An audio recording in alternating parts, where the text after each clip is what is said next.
रहमतुल्लाह अलैह क्या इरशाद फरमाते हैं, जो ज़ाहिरी इल्म फ़िक़ह का इल्म सीखा और बातिनी इल्म को छोड़ दिया वो फासिक, जो बातिनी इल्म को सीखा और ज़ाहिरी इल्म को छोड़ दिया वो ज़िंदीक़, और जो कोई दोनों उलूम को एक साथ सीखा वो हक़ को पाया। हम दोनों उलूम को अल्लाह ताला के फजल व करम से इस जामिया में एक साथ सिखा रहे हैं, तो ज़रा हम तवज्जो देना। अल्लाह ताला इस जामिया से हमको नवाजा, मालामाल किया है, तो हम ज़रा इस पर तवज्जो देना और इंशाअल्लाह यकीनन अल्लाह ताला को हम पाएंगे, हक़ को पाएंगे।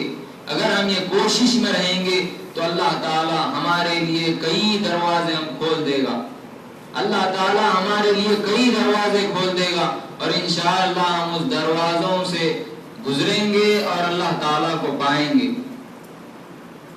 அன்பானவர்களே, அல்லாஹ் ஜல்ல ஷானஹு வ தஆலா குர்ஆன் ஷரீஃபில் கூறுகிறான், வஸ்பக அலைக்கும் நிஅமஹு ஸாஹிரத்தன் வ பாத்தினா. நான் உங்களின் மீது வெளிரங்கமான நியமத்துகளையும் உள்ரங்கமான நியமத்துகளையும் நான் கொட்டிக்கொண்டே இருக்கின்றேன், சொரிந்து கொண்டே இருக்கின்றேன். அதாவது வெளிரங்கமான ஞானத்தையும் உள்ரங்கமான ஞானத்தையும் நான் உங்களுக்கு கொடுத்திருக்கின்றேன் என்று அல்லாஹ் ஜல்ல ஷானஹு வ தஆலா குர்ஆன் ஷரீஃபில் கூறுவார். எனவே அந்த ஆயத்தினுடைய அடிப்படையிலே வெளிரங்கமான கல்வியும் கற்றுக்கொள்வது நம் மீது கடமை, உள்ரங்கமான கல்வியை கற்றுக்கொள்வதும் நம் மீது கடமையாக இருக்கின்றது. ஆனால் கவலைக்குரிய விஷயம் என்னவென்று சொன்னால், இன்றைய காலகட்டத்தை பொறுத்தவரை மக்களுக்கு மத்தியில் வெளிரங்க கல்வியை பற்றி தான் சர்ச்சை செய்து கொண்டிருக்கின்றார்கள்.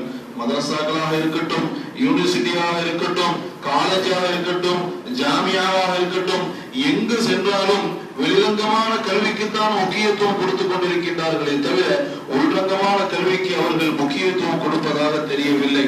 அதைவிட மோசமான ஒரு நிலை என்னவென்று சொன்னால், உள்ரங்கமான கல்வி கற்றுக்கொள்ள வேண்டிய அவசியம் இல்லை என்றும் கூட விளங்கிக் கொண்டிருக்கின்றார்கள். அன்பானவர்களே, அல்லாஹ் ஜல்ல ஷானஹு வ தஆலா இரண்டு கல்வியும் அல்லாஹ் நமக்கு கற்க சொல்லிதான் அல்லாஹ் அந்த ஆயத்திலே சுட்டி காட்டுகின்றான்.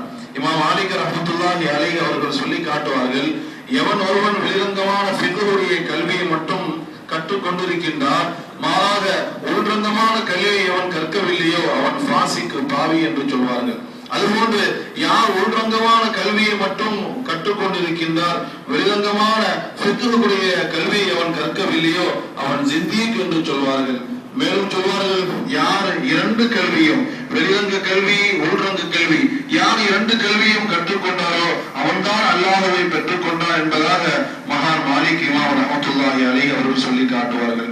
ஆக அன்பானவர்களே, வெளிரங்கமான கல்விக்கு கொடுக்கக்கூடிய முக்கியத்துவத்தை போன்று உள்ரங்கமான கல்விக்கும் நாம் முக்கியத்துவம் கொடுக்க வேண்டும்.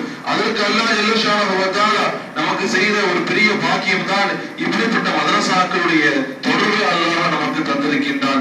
இந்த மதரசாக்கள் மூலமாக நாம் பயன்பெற்று, இந்த மதரசாக்களை நாம் பயன்படுத்தி வெளிரங்கமான கல்வி உள்ரங்கமான கல்வி இரண்டையும் நாம் கற்றுக்கொள்ளுமையானால் அல்லாஹ் ஜல்ல ஷானஹு வ தஆலா அவருடைய புறத்திலிருந்து பல வாயில்களை, பல கதவுகளை அல்லாஹ் திறந்து கொடுக்கின்றான். அந்த கதவுகளின் மூலமாக, அந்த வாசலின் மூலமாக நாம் செல்வோமையானால் நிச்சயமாக அல்லாஹ்வை நாம் பெற்றுக்கொள்ள முடியும். बुजुर्गों और दोस्तों, आज दौरे हाजिर में सिर्फ खाली ज़ाहिरी इल्म का चर्चा है। हर जगह जहां पर भी हम देखते हैं खाली ज़ाहिरी इल्म, ज़ाहिरी इल्म, ज़ाहिरी इल्म है। बुजुर्गों, सरकार दो आलम सल्लल्लाहु अलैहि वसल्लम क्या अपने सहाबा को सबसे पहले ज़ाहिरी इल्म से शुरुआत किए? क्या उनको सबसे पहले अता किए? सबसे पहले अगर इल्म अता कर रहे हैं तो बातिनी इल्म अता कर रहे हैं उनको, बाद में ज़ाहिरी इल्म, नमाज, रोजा, ज़कात, हज, फ़िक़ह के तमाम मसाइल उनके सामने दो चार हो रहे हैं 12 साल के बाद। आज हम सबसे पहले हम फ़िक़ह को और ज़ाहिरी इल्म को तरजीह दे रहे हैं। इसका मतलब ये नहीं है बुजुर्गों कि हम ज़ाहिरी इल्म को छोड़ दें, खाली बातिनी इल्म को सीखें। अल्लाह वाले और सरकार दो आलम सल्लल्लाहु अलैहि वसल्लम भी इन दोनों उलूम को मलहूज रखे, दोनों उलूम को सीखे। हम भी इन दोनों उलूम को सीखना जरूरी है हमारे लिए। जितना हम ज़ाहिरी इल्म सीख रहे हैं उतना ही हम बातिनी इल्म को भी सीखना, बातिनी इल्म सीखना हमारे लिए जरूरी है। अगर हम बातिनी इल्म नहीं सीखेंगे, हम जो आलिम बने ये हमारे लिए बाद में परेशानी का बाज बन जाएगा, नुकसान का बाज बन जाएगा। सरकार दो आलम सल्लल्लाहु अलैहि वसल्लम इरशाद फरमाते उलमाए सू, हम भी उनके तरह अगर सिर्फ खाली ज़ाहिरी इल्म पर इत्तफा करेंगे, बातिनी इल्म को छोड़ देंगे, तो अल्लाह ताला न करे उनके जुमरे में अल्लाह ताला हमको शामिल कर देगा। बुजुर्गों, जरा हम गौर और फिक्र करना, ऐसे दौर से हम गुजर रहे हैं, खाली ज़ाहिरी इल्म लोगों के सामने मुअज़्ज़ज़ है, लोगों के सामने एक अच्छी नजर से ज़ाहिरी इल्म के पढ़ने वाले को देखते हैं, बातिनी इल्म के पढ़ने वाले को लोग मजनून, पागल, दीवाना कहते हैं। क्यों? क्योंकि बातिनी इल्म के लोगों के जहनों में बात बैठी हुई है कि बातिनी इल्म का सीखने वाला एक अपने बीवी बच्चों को छोड़कर पहाड़ पे जाकर बैठता है, बातिनी इल्म का सीखने वाला अपने सब लोगों को छोड़कर दुनिया को तर्क करके अल्लाह के जिक्र में मशगूल रहता है। बुजुर्गों, अल्लाह वाले क्या इरशाद फरमाते हैं, वो बातिनी इल्म का सीखने वाला नहीं है, वो वली नहीं है अल्लाह का, बल्कि वो मक्कार है। अल्लाह का फजल है कि अल्लाह ताला हमको अल्लाह वालों के दामनों से वाबस्ता किया। हमको अल्लाह वाले सबसे पहले हमको अल्लाह की शनाख्त हमको दिलाते हैं, अल्लाह की पहचान हमको दिलाते हैं। अगर हम ज़ाहिरी इल्म सीखकर अगर बातिनी इल्म सीखेंगे तो हमको इतना अच्छी तरीके से हमको दीन समझ में आएगा कि हमारे पीर ये इरशाद फरमाते हैं, मियाँ खाली ज़ाहिरी इल्म को नहीं सीखकर जो बातिनी इल्म सीखता है उसको सीखने में बहुत मुश्किलों से उसको दो चार होना पड़ता है, और जो ज़ाहिरी इल्म सीखकर बातिनी इल्म सीखता है तो उसको आसानी का बाज बन जाता है दीन। तो हम भी जरा कोशिश करना कि ज़ाहिरी इल्म हमको सबसे पहले एक बात हम गौर करना, ज़ाहिरी इल्म जो है हमको खाली दुनिया में रहे तक खाली हमको काम आएगा। जब हमारी आंख बंद हो जाएगी तो ज़ाहिरी इल्म के डिग्रियां सब ऊपर रह जाएंगे, हमारे साथ कुछ नहीं आएगा। हम ऐसा इल्म सीखना, ऐसे डिग्री हमारे साथ लेकर हम जाना कि हमको दुनिया में भी काम आए और आंख बंद होने के बाद भी हमको काम आए। ऐसी डिग्री को हम हासिल करो, वरना डिग्रियां हासिल करके लोगों के सामने अपना नाम मशहूर करके क्या फायदा। हमको वहां की फिक्र नहीं, खाली दुनिया की फिक्र रख के बुजुर्गों हम क्या करते। हमको यकीन है कि हम मोहम्मदुर रसूलुल्लाह की उम्मत में से हैं, सरकार दो आलम सल्लल्लाहु अलैहि वसल्लम की शफाअत हमारे साथ है। बुजुर्गों, सरकार दो आलम सल्लल्लाहु अलैहि वसल्लम की शफाअत जरूर है, लेकिन सरकार दो आलम सल्लल्लाहु अलैहि वसल्लम एक जगह ये इरशाद भी फरमाए हैं, जिसके कल्ब में, जिसके दिल में राई बराबर अगर ईमान रहा, अल्लाह ताला से मैं उसकी शफाअत को मांगूंगा, उसकी शफाअत करवाऊंगा। और आज हमारी ऐसी कैफियत है, राई के दाने की उतना ईमान भी हमारे अंदर नहीं है। हम उतना तो ईमान हासिल करो, मुसलमान होने की लाज रखना, हम उतना ईमान हासिल करो, अल्लाह ताला अपने महबूब के सदक़े जरूर इंशाअल्लाह हमको यहाँ पर भी कामयाबी अता करेगा और वहां पर भी हमको कामयाबी अता करेगा। அன்பானவர்களே, இன்றைய காலகட்ட சூழ்நிலையை பற்றி நாம் சற்று சிந்தித்து பார்க்கும் பொழுது வெளிக்கல்விக்கு தான் அதிக முக்கியத்துவம் கொடுக்கின்றார்களே தவிர ஒன்றங்க கல்விக்கு அதிக முக்கியத்துவம் கொடுப்பதாக தெரியவில்லை.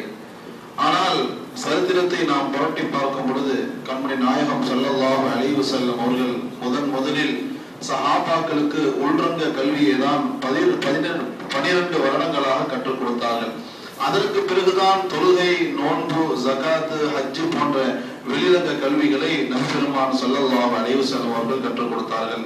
இன்றைய நிலைகளை பார்க்கும் பொழுது தலைகீழாக இருக்கின்றது.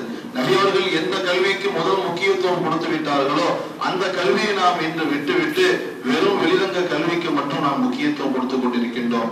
ஒரு விஷயத்தை நாம் விளங்கிக் கொள்ள வேண்டும். நாம் வெளிரங்க கல்வி கற்றுக்கொள்ள வேண்டும் வேண்டாம் என்று நாம் சொல்வதற்கு இல்லை. வெளிரங்க கல்விக்கு கொடுக்கக்கூடிய அந்த முக்கியத்துவம் போன்று உள்ரங்க கல்விக்கும் நாம் முக்கியத்துவம் கொடுக்க வேண்டும் என்பதை தான் நாம் சுட்டி காட்டுகின்றோம்.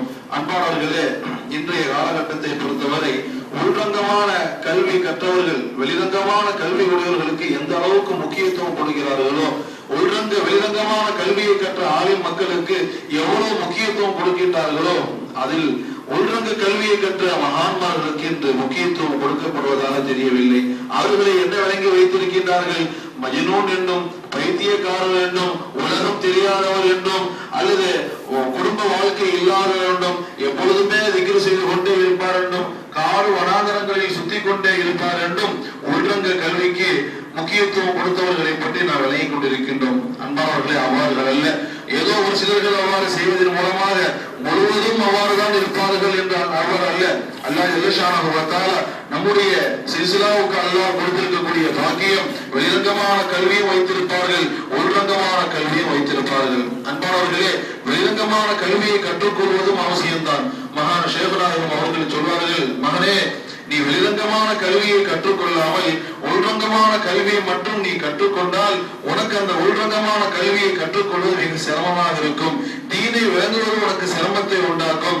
ஆனால் அதே சமயத்தில் நீ வெளிரங்கமான கல்வியும் கற்றுக்கொண்டு அதுபோன்று உள்ரங்கமான கல்வியும் நீ கற்பனையானால் உனக்கு தீன் லேசாக ஆகும், உள்ரங்கமான கல்வியை கற்றுக்கொள்வது உனக்கு லேசாக ஆகும் என்று மகான் அவர்கள் சொல்லி தருவார்கள். அப்ப இந்த அவர்களுடைய பொன்னான அந்த வாசகத்தின் மூலம் விளங்கக்கூடிய விஷயம், மகானவர்கள் வெளிரங்க கல்விக்கும் முக்கியத்துவம் கொடுக்கின்றார்கள், உள்ரங்க கல்விக்கும் முக்கியத்துவம் கொடுக்கின்றார்கள். ஆனால் இன்றைய கால சூழ்நிலையை பார்க்கும் பொழுது வெளிரங்க கல்விக்கு மட்டும்தான் முக்கியத்துவம் கொடுக்கப்படுகின்றதை தவிர உள்ரங்கமான கல்விக்கு முக்கியத்துவம் கொடுக்கப்படவில்லை.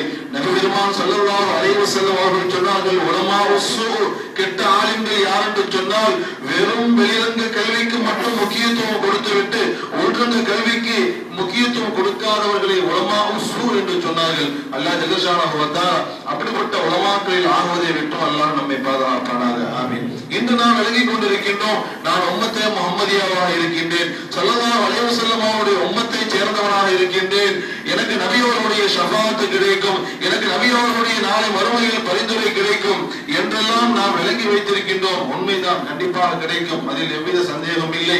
கிடைக்கும் என்பதாக நபி அவர்களும் சொல்லியிருக்கின்றார்கள்.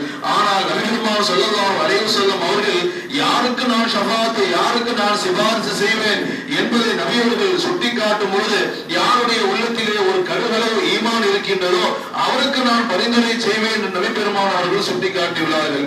இன்று நாம் நம்முடைய ஈமானை பற்றி சற்று சிந்தித்து பார்க்கும் பொழுது கடுகு என்ன, கடுகினுடைய சிறு அளவு கூட நம்முடைய உள்ளத்தில் ஈமான் நிறைந்து காணப்படாமல் இருக்கிறது என்று சொன்னால் நபி ஸல்லல்லாஹு அலைஹி வஸல்லம் அவருடைய ஷஃபாஅத்திற்கு எவ்வாறு நாம் தகுதியாக ஆவோம் என்பதை நாம் விளங்கிக் கொள்ள வேண்டும். அன்பானவர்களே, மாறாக நாம் வெளிரங்க கல்வியும் உள்ரங்க கல்வியும் நாம் கற்றுக்கொள்வோமே ஆனால் நமக்கு ஈருலகிலும் பாக்கியம் கொடுக்கும். இவ்வுலகமும் சரி, நாளை கபரிலும் சரி, மறு உலகிலும் சரி நமக்கு பிரயோஜனம் கொடுக்கும் என்பதை விளங்கிக் கொள்ள வேண்டும். வெறும் வெளிரங்க கல்வியை மட்டும் நாம் கற்றுக்கொண்டால் அந்த கல்வி இந்த உலகத்தில் நாம் வாழுவதை நமக்கு பிரயோஜனம் கொடுக்கும். இந்த உலகத்தை விட்டும் நாம் விடைபெற்று சென்று விட்டால், நாளை நாம் வேற கபருடைய உலகத்திற்கு சென்று விட்டாலோ மறு உலகத்திற்கு சென்று விட்டாலோ வெளிரங்க கல்வி பிரயோஜனம் கொடுக்காது என்பதை நன்றாக விளங்கிக் கொள்ள வேண்டும். எனவே வெளிரங்கமான இந்த உலகத்தில் கண்ணியமாக இருப்பதற்கு வெளிரங்கமான கல்விக்கு எவ்வாறு முக்கியத்துவம் கொடுக்கின்றோமோ அது போன்றுதான் இந்த உலகிலும் சரி, நாளை வரக்கூடிய மற்ற உலகிலும் சரி நாம் கண்ணியமாக இருக்க வேண்டும் என்று சொன்னால் அதற்குண்டான உள்ரங்கமான கல்வியை நாம் கற்றுக்கொள்ள வேண்டிய முயற்சியில் நாம் ஈடுபட வேண்டும். बुजुर्गों, आज दौरे हाजिर में जाहिरी इल्म ऐसे उलूम निकल गए हैं कि हम हर मुसलमान के अंदर ये ज़ौक़ है कि मैं भी लाखों कमाऊं, मैं भी करोड़ों की तनख्वाह हो जाए मेरी। इतने आला इल्म पढ़ रहे हैं हम। बुजुर्गों, हमारे पीर हमेशा इरशाद फरमाते, मियाँ तुम जितना इल्म स्कूल में कंप्यूटर में लगा रहे हैं, अगर उतनी देर तक अगर हम बातिनी इल्म में अगर हम जरा कोशिश कर लेंगे तो अल्लाह ताला हमको कहां से कहां पहुंचा देगा। அன்பானவர்களே, இன்றைய காலகட்டத்திலே நாம் எந்த அளவுக்கு வெளிரங்க கல்விக்கு முக்கியத்துவம் கொடுக்கிறோம் என்று சொன்னால், உலக கல்விக்கு நாம் கொடுக்கக்கூடிய அந்த முக்கியத்துவம், அதாவது உள்ரங்கமான கல்விக்கு நாம் முக்கியத்துவம் கொடுப்பதில்லை. மகான் ஷேகநாயகம் அவர்கள் சொல்வார்கள், மகனே, நீ ஸ்கூல் செல்வதன் மூலமாகவோ கம்ப்யூட்டரில் இருந்து கொண்டு வெளிரங்கமான கல்விக்கு நீ எந்த அளவுக்கு முக்கியத்துவம் கொடுக்கின்றாயோ அந்த நேரத்தில் நீ உள்ரங்கமான கல்விக்கு நீ முக்கியத்துவம் கொடுப்பேயானால் நீ எங்கேயோ சென்று விடுவாய் என்பதாக மகான் அவர்கள் நமக்கு உணர்த்துவார்கள். बुजुर्गों और दोस्तों, जब हम ज़ाहिरी इल्म सीखेंगे तो जरा हम गौर व फिक्र करना, जरा हम जायजा लेना। जब हम ज़ाहिरी इल्म सीखेंगे, सीखने के बाद हमको दुनिया में जब तक है इतना नाम मशहूर होगा, इतना नाम मशहूर होगा, और जब हम खबर में जाएंगे तो कोई खबर का फूल डालने वाला नजर नहीं आएगा। जो ज़ाहिरी इल्म और बातिनी इल्म दोनों उलूम को एक साथ सीखा और जो हक को पाया, आज उसकी जिंदगी को देखो, दुनिया में भी अल्लाह ताला उसका नाम मशहूर करेगा, और जब इस दुनिया से रवाना हो जाएगा तो बुजुर्गों, अल्लाह ताला ऐसा नाम को उनके लेने वाले सालों बरसों अगर गुजर जाएंगे तो हम ऐसा नाम लेंगे कि अभी अभी हमारे सामने से गए। हम और करना कि हुजूर गौसे आज़म रज़ी अल्लाह ताला अन्हु कई 100 साल गुजर गए हैं, और आज हम ऐसा नाम लेते हैं कि अभी अभी हमारी नजरों के सामने से गए। कैसी उनकी मोहब्बत अल्लाह ताला हमारे अंदर, हमारे खुलूब में पैदा करके रखा है। अगर हम भी ऐसा मेहनत करेंगे दीन पर और ज़ाहिरी इल्म पर भी, तो अल्लाह ताला हमको भी उस मकाम पर फायज करेगा। जरा हम तवज्जो देना बातिनी इल्म को सीखने पर। அன்பானவர்களே, இன்றைய கால சூழ்நிலையை நாம் பார்க்கும் பொழுது வெளிரங்கமான கல்வியை கற்றுக்கொண்டு எத்தனையோ லட்சம் சம்பாதிப்பதற்காக வேண்டியும் கோடிகள் சம்பாதிப்பதற்காக வேண்டியும் வெளிரங்கமான உலக கல்வியை பயன்படுத்தி கொண்டிருக்கிறார்கள் என்பதை நாம் கவனத்தில் கொள்ள வேண்டும். அதோடு மட்டுமல்லாமல் இந்த வெளிரங்க கல்வி உள்ரங்க கல்வி இரண்டையும் கற்றுக் கொடுக்கக்கூடியவர்களுக்கு மத்தியில் இருக்கக்கூடிய அந்த அல்லாஹ் அவர்களுக்கு கொடுக்கக்கூடிய அந்த அந்தஸ்து, வெளிரங்கமான கல்வி உள்ரங்கமான கல்வி, இந்த ரெண்டையும் படித்திருக்கக்கூடியவர்களுக்கு அல்லாஹ் கொடுக்கக்கூடிய அந்த அந்தஸ்தை நாம் கண்கூடாக நாம் பார்க்கின்றோம். வெளிரங்கமான கல்வியை மட்டும் படித்துக் கொண்டு அவர் மரணிக்கின்றாரே, மரணமாகிவிட்டு அவரை கபரிலே அடக்கம் செய்யப்பட்டு விட்டால் அடுத்து கொஞ்ச நேரத்திற்கு கூட அவரை நாம் நினைத்து பார்ப்பதில்லை. இருக்கும் பொழுது அவரை நாம் நினைத்தோம், மரணித்து விட்டால் அவருடைய முகத்தில் மண்ணை அள்ளி போட்டுவிட்டு அதோடு அவரை மறந்து விடுவோம். மாறாக நீங்கள் கண்கூடாக நாம் சிந்திக்க வேண்டும். உள்ரங்கமான கல்வியை கற்ற மகான்மார்களுடைய வாழ்க்கையை பார்க்கும் பொழுது அல்லாஹ் அவர்களுக்கு எந்த அளவுக்கு கண்ணியத்தை கொடுத்திருக்கிறார் என்று சொன்னால், எத்தனையோ நூற்றாண்டுகளுக்கு முன்பு வாழ்ந்தவர்களாக இருந்தாலும் சரி, அவர்களை இன்றும் நாம் நினைத்து பார்க்கின்றோம். அவர்களுடைய பிரியத்தை இன்றும் நாம் உள்ளத்தில் வைத்திருக்கின்றோம். உதாரணத்திற்கு சொல்ல போனால், அப்துல் காதர் ஜீலானி ரலியல்லாஹு அன்ஹு அவர்களை நாம் பற்றி பேசலாம்.